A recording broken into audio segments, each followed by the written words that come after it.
Amiche e amici, buon pomeriggio e bentornati, ben ritrovati soprattutto qui dal palazzetto Acquamore di Merate. Questa è la nostra prima cronaca del 2026 qui dalla casa del Sainz Milano.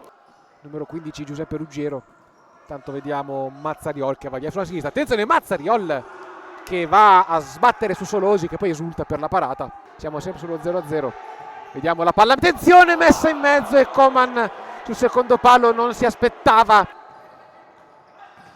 Tanto vediamo perché c'è una spinta, attenzione, poi arriva il destro vincente di Mazzariol che porta in vantaggio l'Olimpia Regium, diagonale perfetto del numero 29 che a 12:45 dall'intervallo sblocca questa partita. Bravo a trovare l'angolo vincente, attenzione perché la palla è ancora buona e poi Mazzariol, anzi chiedo scusa, si trattava di Halit Yaha che ha avuto l'opportunità di segnare il 2-0. Abbiamo sul punto di battuta Edinho che si allontana, poi la palla è per, attenzione, che missile che ha tirato qui Giuseppe Ruggiero, come è giusto che sia. Tanto attenzione Matteus di testa, per poco non scavalca il portiere con questa bella incornata. Alla lunga deve non andare di testa, poi attenzione, tenta la rovesciata Fabrizio. Quindi è un momento favorevole per la squadra Granata Oro che ora, attenzione, si fa vedere ancora dalle parti di Solosi e la perde, attenzione, pericolo, palla gol per l'Olimpia Regium che poi sbaglia clamorosamente con Edinho. L'Olimpia Regium può fare il 2-0, parte Ruggiero e non sbaglia, eccolo qui il raddoppio dell'Olimpia Regium. Provare a sua volta ad alzare i giri del motore.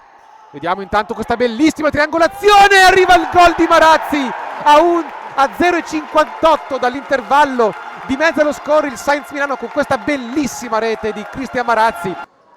Attenzione Matteus che prova a portarsela avanti, Matteus tiene la palla viva, Matteus, e poi va a calciare da Pittan, palla recuperata da Olimpia Regium che ha una buona occasione, attenzione, la traversa colpita da Ruggiero col sinistro.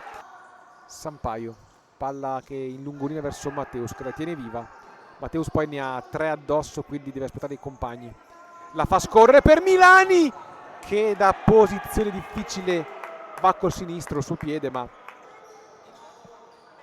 ancora Matteus che va accostato con la punta del piede e manca il bersaglio grosso.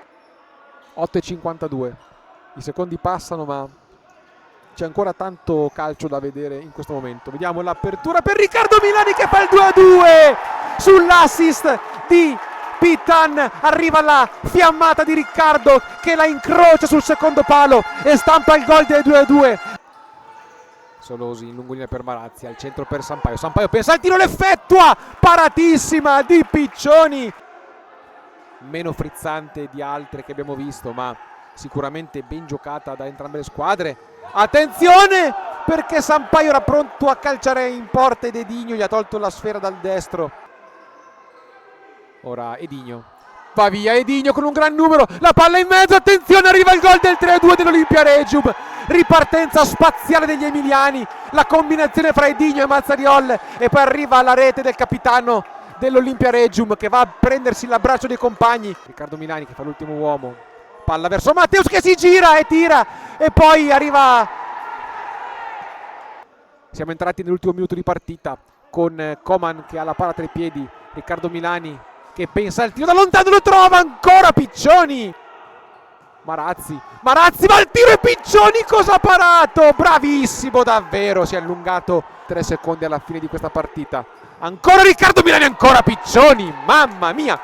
3, 2, 1 e su questo lancio finisce la partita. L'Olimpia Regium sbanca l'Acquamore di Merate, vince 3-2.